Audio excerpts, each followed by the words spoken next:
Welcome to the 1 to 9 podcast for interesting insights and knowledge from animals and other beings within multidimensional realms. So, yesterday I saw you briefly when we were passing each other and walking by each other, but I didn't have a whole lot of time, and I was explaining to you that my right ear is completely clogged. And you were getting something from the drugstore. Yes, which didn't do anything. Neither did the peroxide. Okay. So there's some almost like dead ball of something in there. Well, it feels like a mucus. I mean, it came from the sinus irritations that I've had. Mm-hmm. And I was just wondering if before we start the session, you could see if there's anything little guys could do. I tried asking them myself, and I kept getting circular conversations. With them? With who I should ask, and who should do what. And was I really intending to get healed, or did I want to wait till the podcast? I mean, all that stuff was like... They were saying these things to you. My mind was saying them, so I don't know where all the thoughts were coming from, but I was like... Okay. So I thought if we talked to him right now, then maybe by the end of the podcast, that little fuzz ball in my ear, that it's a little worrisome because I don't want my ear to get infected, and it's been sitting in there for a day now, 24 hours, just right. And I don't know if it's I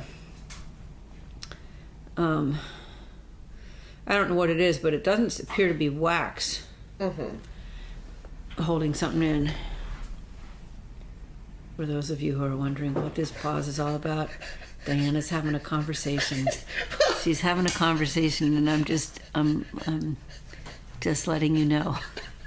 Well, it's not really a conversation. Okay, I was. Well, maybe it is a conversation. A conversation usually is between two or more people, right? But I'm saying there's one little guy, and he seems to be littler than the others, so he can get into your ear, and he's looking at stuff, right? And it's like white and it's fluffy kind of stuff, and I don't think it's going to be that hard to get out.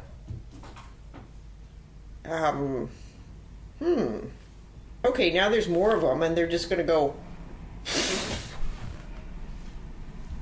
and blow it out. That's what they're doing. You feel anything? No. Maybe that's not going to work. I don't know. Well, I don't mind if they blow it out and it's white fluffy stuff, but that would be easy. Yeah, it would be. I don't really feel anything yet, but is it going to be one blow, or are they going to be blowing on it for a while? Well, I don't know. They're still doing it. Okay. I mean, they may decide to do something else. Okay, well, they're working on it. Awesome. Well, thank you. We'll check back later. Yes. Now, on to the Dolphins. Just to preface this particular discussion, Diana and myself and another friend of ours have signed up to go to a Swim with the Dolphins event in Hawaii in February. We're very excited about it. And we've already started reaching out to the Dolphins. And I think Diana has gotten some more clear communications with them already. Yeah, okay. You've sent a very nice, informative website about who were probably sort of like people who also work with dolphins, and the people we're going to see. You said they were kind of like trained by them or whatever. Right. There's a little community called Dolphinville in Hawaii, near the Kona coast, and a bunch of like 200 people live in that community, and they're all dolphin people, and they've all had a pretty strong commitment to dolphins, and a couple of them have trained other people, and we're going to be working with some of these people from Dolphinville. I think it was kind of like maybe the day before you sent an email with information about Dolphinville. Yeah. I could already feel, so like the dolphins, kind of like the chickens. Chickens are on the outskirts, and there's not that many of them. They're not like the pig collective or the lobster collective. Then I felt kind of like, ooh, okay, dolphins are kind of like on the outskirts, the periphery of my seeing things in my head. So, and then after I looked at the website, right, it's like, ooh, one of them came up to me pretty clear and kind of close, right? So I could actually really see their head. And for some reason I knew it was like a female. And she says, welcome. We're looking forward to, seeing you next year, or what, something like that, right? So I'm thinking, wow, this is great. She's very friendly, very friendly. And then she says, follow me. And at one point also, she starts chirping in her dolphin language, which and it turns out she was talking in English. Oh. So I could understand the dolphin language, right? But it wasn't dolphin language, it was her chirpy voice, right? And I forget what she had said. But anyway, so I'm following her through the water, right? And you know how they kind of like jump out of the water, but this was like in the water, going like making like a up so and down wave. Right, so I'm following her also. And then the next thing I see was kind of like, when she initially came up to me, she was there, like really close up. But then I saw 2 or 3 of them in the background. Okay, so I follow her, and then the next thing is there's a whole bunch of them in a circle, right? And like how many? Between 15 and 20. Okay. And they're kind of like, somehow they know that, we're doing a podcast. And they're very excited about this, right? And they think it's kind of funny because it's a podcast. And Which they're laughing. Right? They of all creatures would understand a pun. Yeah. A punny pun. Right. So, and now they're laughing more now. So. Oh, they're laughing with you. Yeah. Maybe we have to find a soundtrack of laughing dolphins to add in here. Okay, and since then they have communicated that like they're really interested. They're wondering what we're going to be talking about. Because I said, well, we can ask you questions. And I mean, obviously they can't talk directly. On the podcast? Right. No, but they could talk through you, or they could give you a message. Right. Okay, so they're still there in a circle, and they're waiting. Mm-hmm. Okay. So they haven't started speaking yet. No, I guess they're waiting for us to ask them questions. Oh, okay. So I have a question for you, Dolphins. It's my understanding that you've transcended many different types of beings on this earth. Okay, this is referencing the fact that you have all this knowledge from many, many different types of inhabitants of this earth, and you have bigger brains than humans, so much larger capacity to store all this information and to, I'm assuming, do things with the knowledge that you have. What are some of the more interesting bits of knowledge that you have that we humans don't have access to yet? Okay.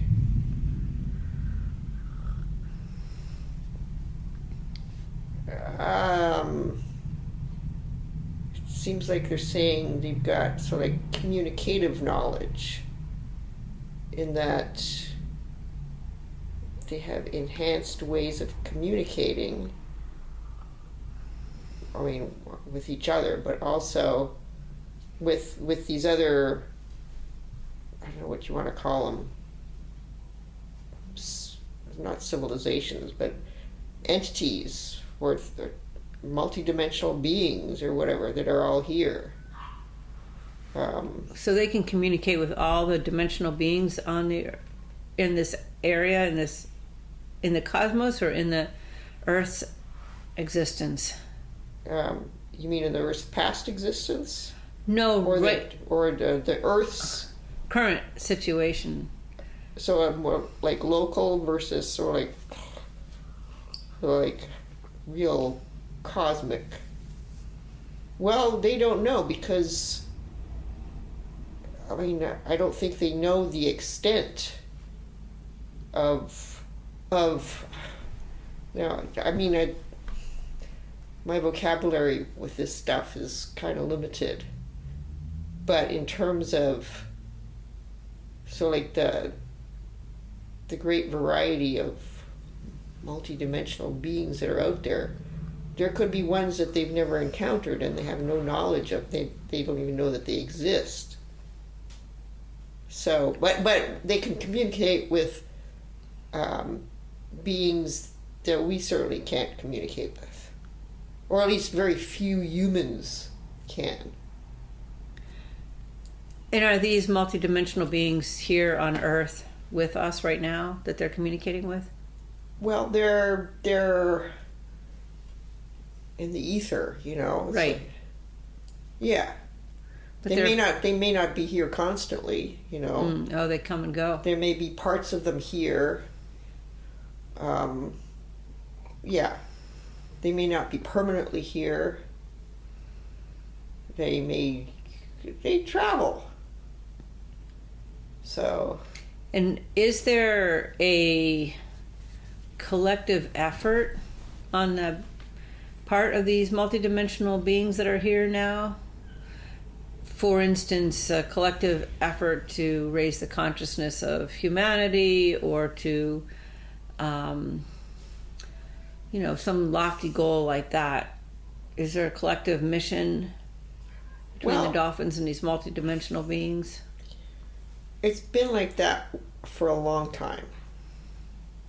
I mean, that has always been the goal since they can remember. Okay, the goal was never to remain static or go backwards. The goal was always to ascend.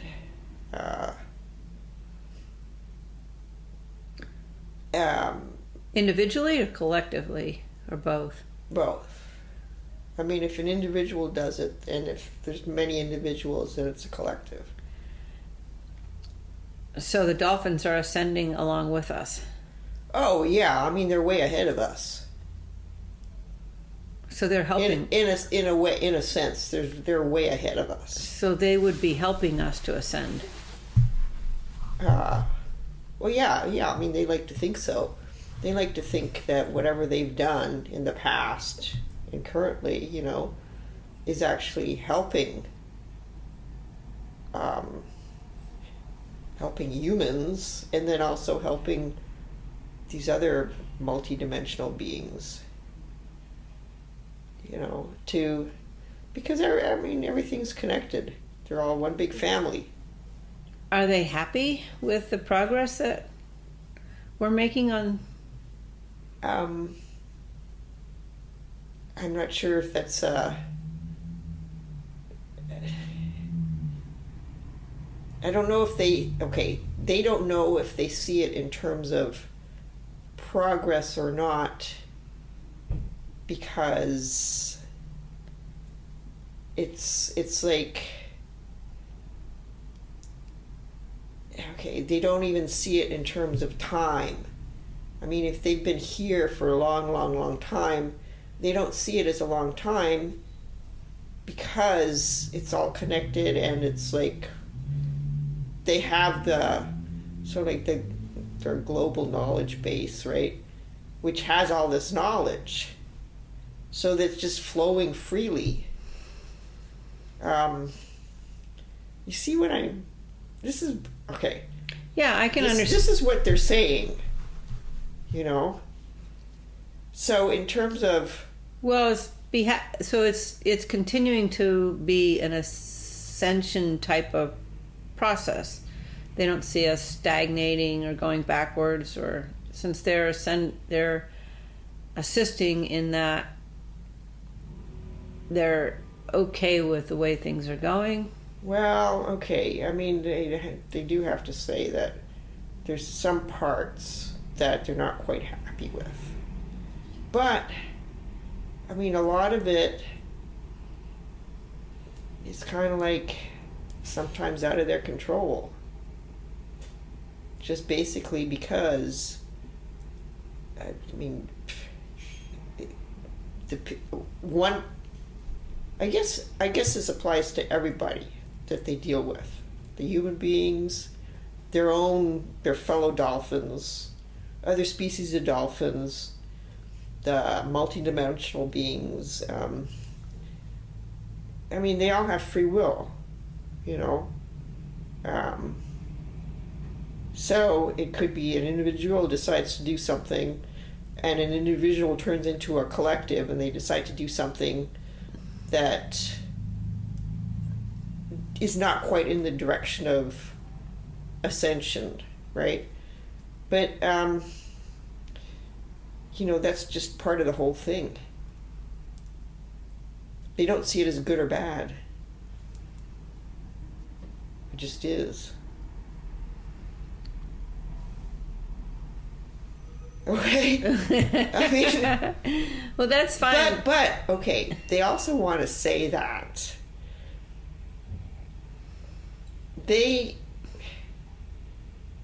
part of what they want to accomplish, or part of their purpose, is to be happy also.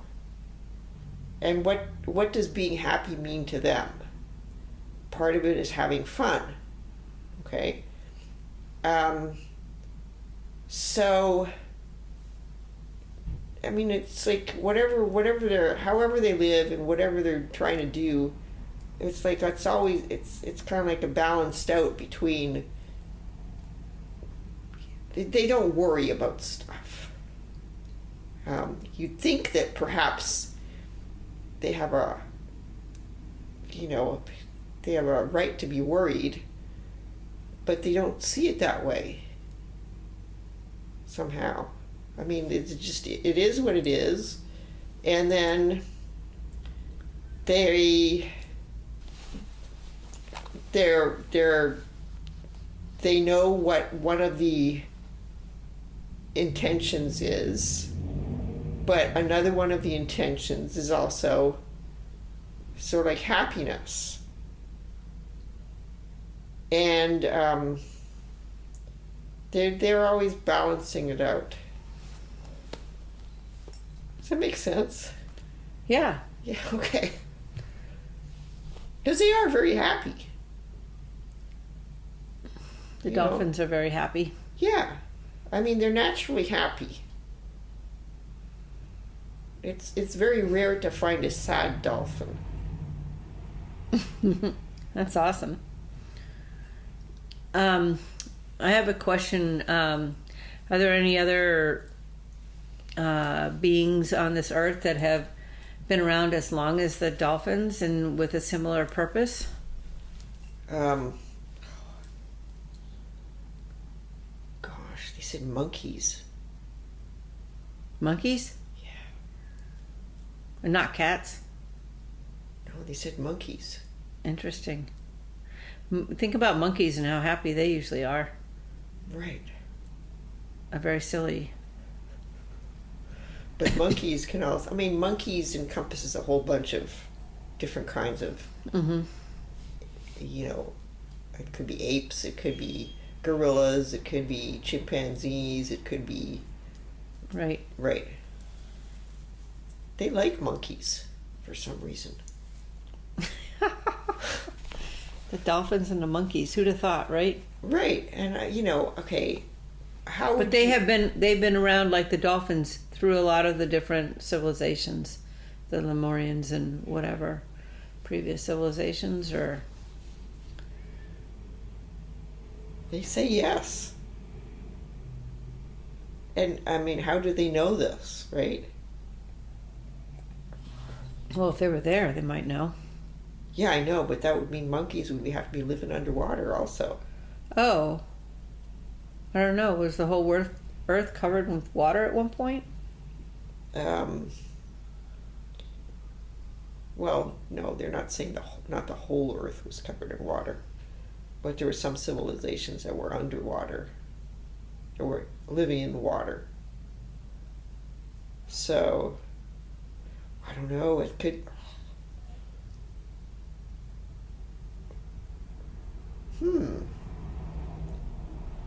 They're kind of like saying monkeys have an increased capability of actually doing this, whatever you said it was, the bifurcation of whatever. Yeah, the having the physioetheric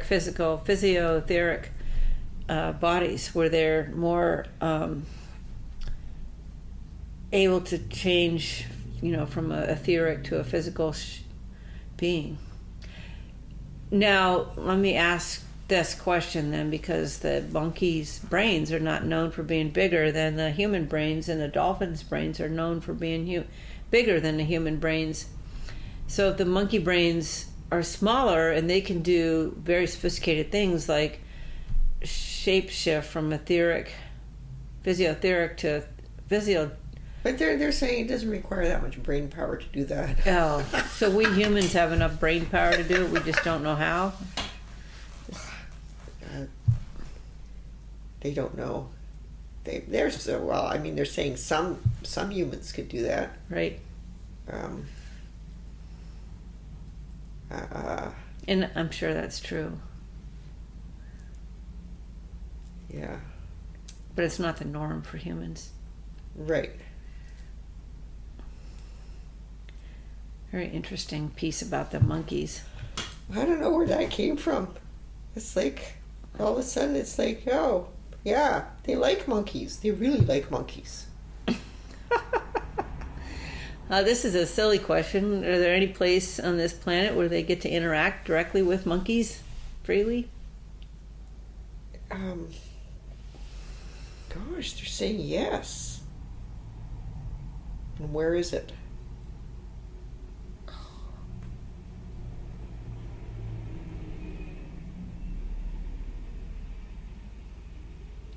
It's like Madagascar? no, I don't know if they'd actually name names that we know. But it is some kind of water-based place, and the monkeys are like riding on the dolphins. Oh, interesting.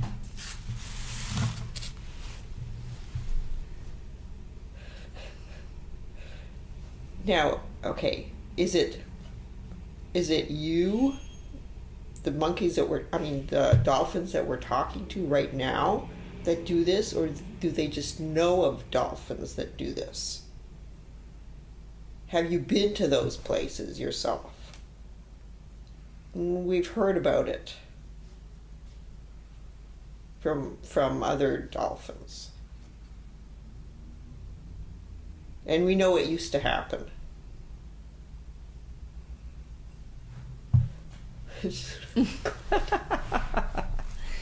Very interesting. Oh my gosh.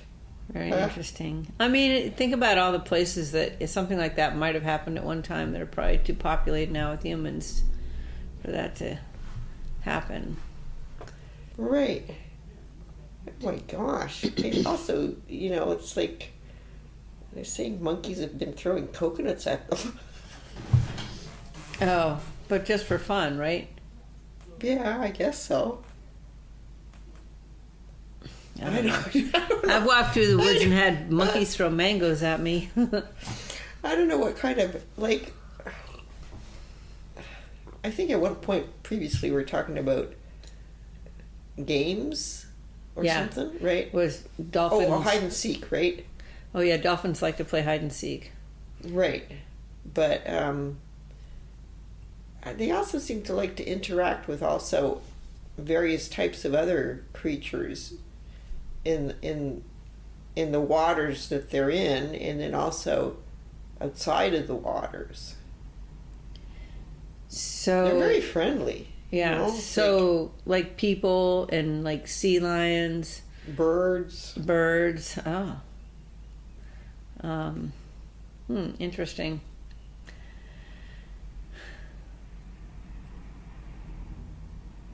Yeah, and they're saying yes, our community is very, very big.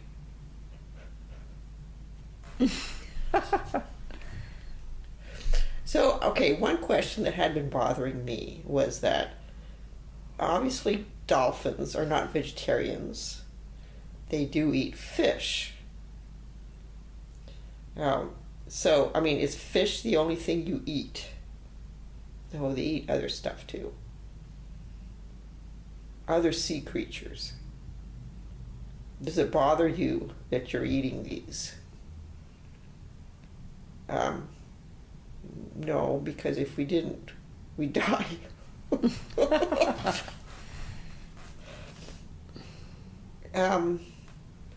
Yeah, and then they say the fish, and they know that. So, it is what it is. Right.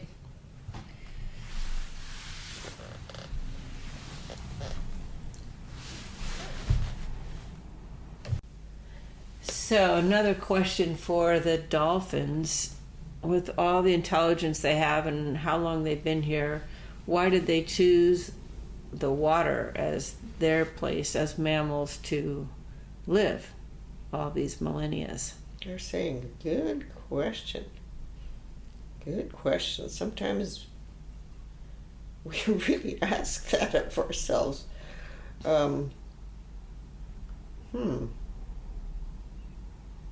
Well, I mean, we've been here, they've been there so long, it's like, I don't know if they really think about it anymore, but if they go back into their collective knowledge, they're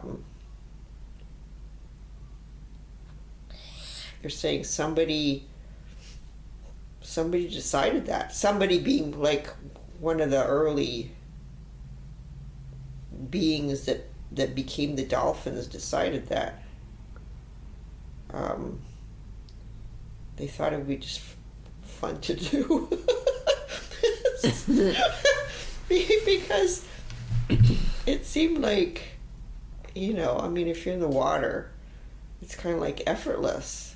You could be like really, really big and you could swim really fast. As opposed to being on land, where it requires more effort to actually do some of the physical things dolphins can do. And I suppose they like to do those. Yeah, they're saying something about acrobatics. Okay. Mm-hmm. So, they like that. Mm-hmm. And they wouldn't be able to do that on land, really. Much harder. Right. Good answer. So I'm thinking, it's like, why not air? Why didn't they choose air? Well, they wouldn't be really big then. I mean, how many flying animals are there? Because I'm sure birds are not the only flying animals, right? What's the largest bird? Certainly not as big as a dolphin, right? Ostrich. No, they don't fly. Oh, that's right. Duh. Yeah, so they would seem to be concerned about sort of like the physical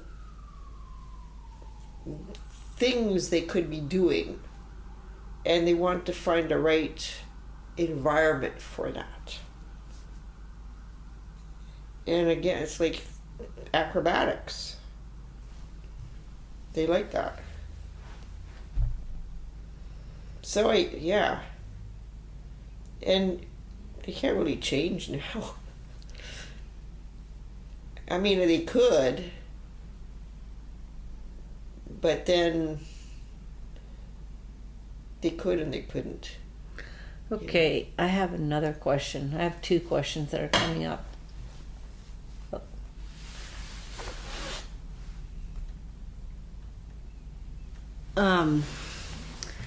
One is, the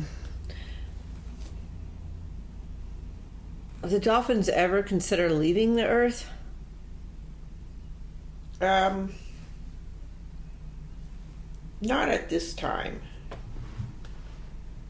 And if you're talking about any time previously, they're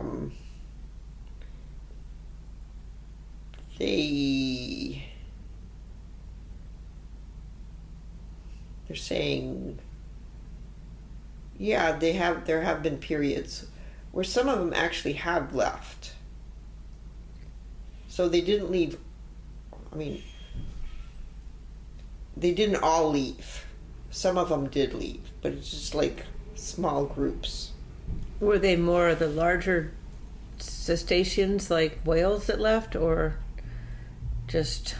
They're talking in terms of not whole species, they're talking in terms of individual pods or something? Groups. Yeah. You know? Yeah. And why did they leave? They just didn't like it here anymore. Now, my other question is more about this whole theory of evolution and the idea that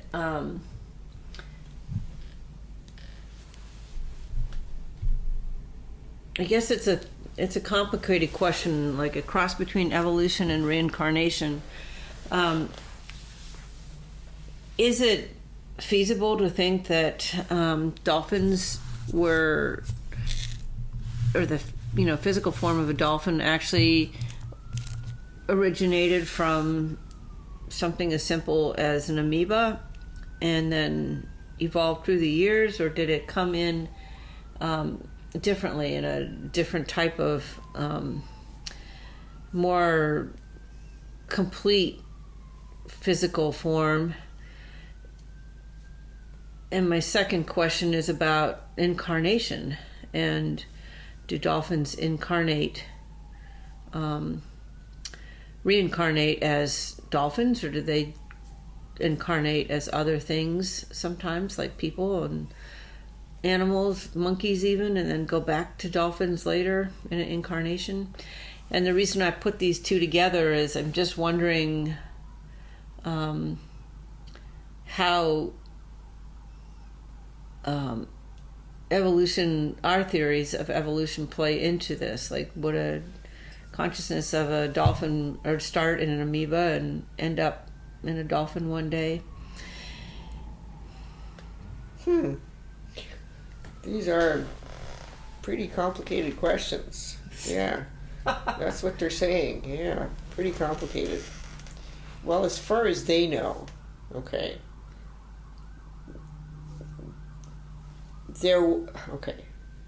This runs contrary to how we as humans think in terms of evolution. They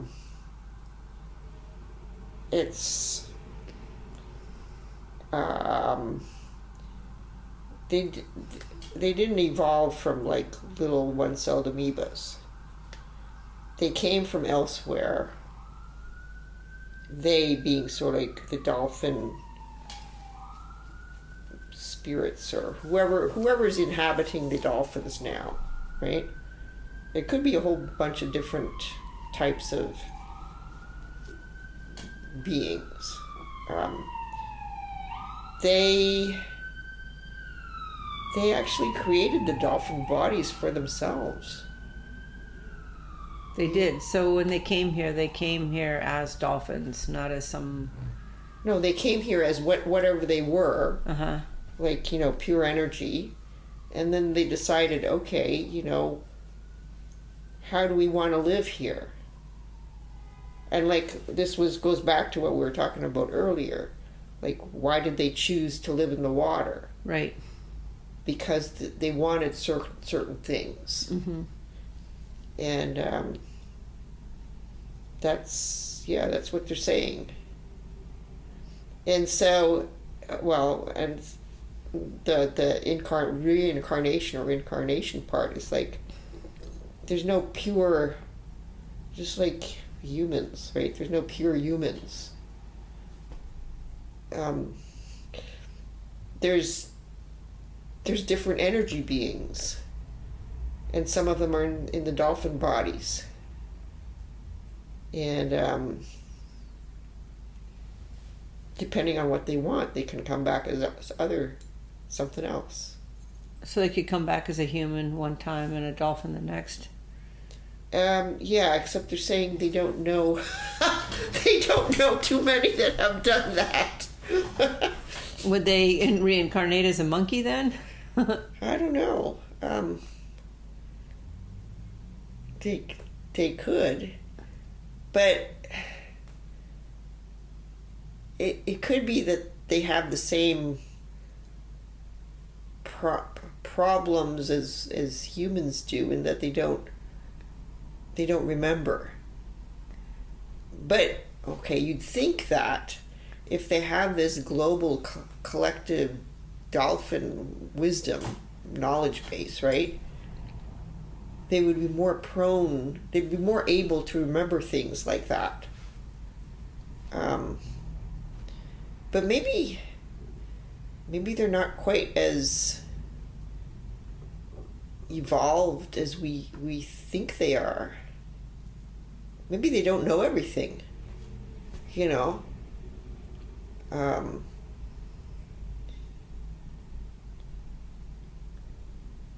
What I mean is, maybe they don't know everything about themselves.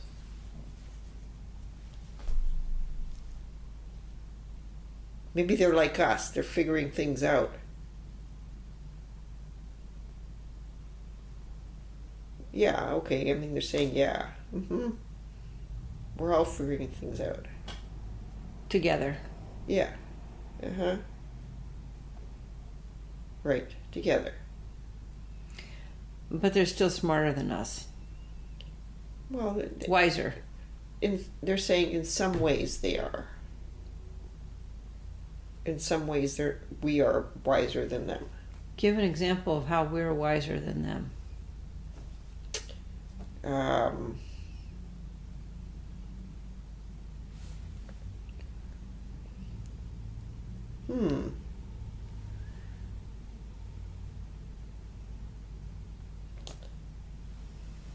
This would be so, like, not as groups of humans, just individual humans. I'm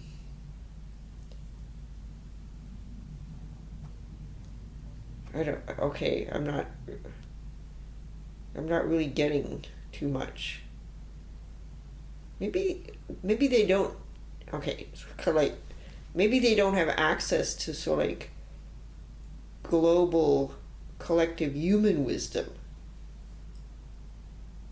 You know, they've got the access to the global collective dolphin wisdom, and whoever they've interacted with previously.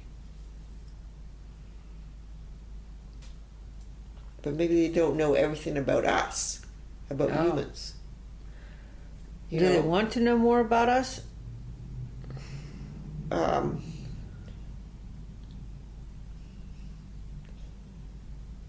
They want to know more about us to the extent that it will enable everybody to progress and ascend. I mean, they don't want to know scientific facts or, how to build an rocket ship to the moon. It's like, yeah. They don't want to go someplace that doesn't have any water. Well, I mean, they could, but it wouldn't be on a rocket ship. Right. They'd get there a different way. Yeah. Like teleport or something. Right.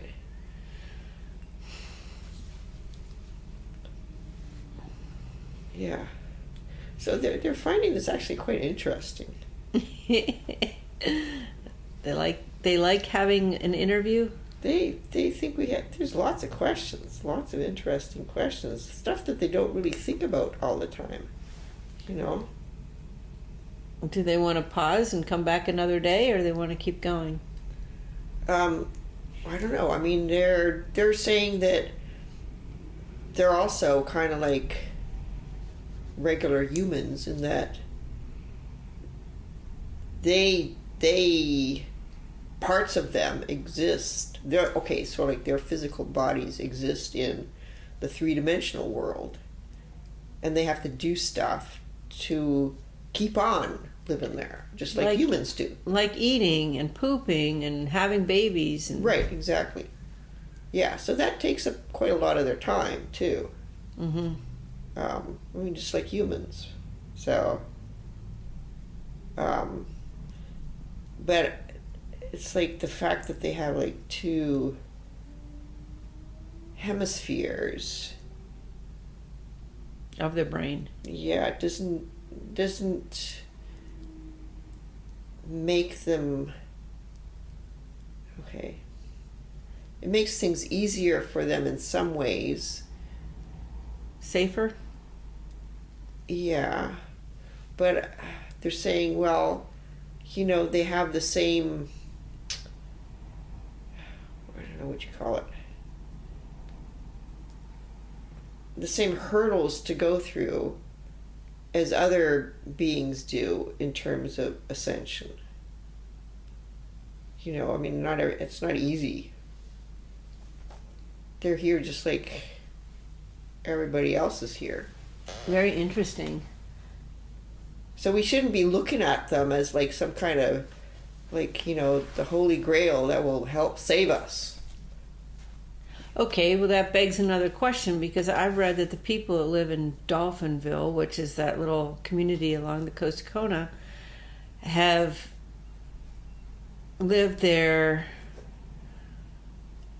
like they say, they keep getting older. They're not really dying, and when they get sick, they heal really easily. The dolphins? No, the people. Oh. The people in Dolphinville. And Dolphinville is known for a community that feels one with the dolphins. And so they feel like they're maybe tapping into a consciousness that is making them physically more healthy. You know, maybe spiritually more healthy too. It's not always clear what causes someone to, you know, heal faster from a sickness and live longer. But these people claim to, you know, have a pretty strong bond with the dolphins in general and spend time swimming with them and you know, to their best abilities, communicating with them. Mm-hmm. And the result is that they're all... That's all for this episode of the 1 to 9 podcast. Thank you for listening, and please sign up for our newsletter at 1to9podcast.com.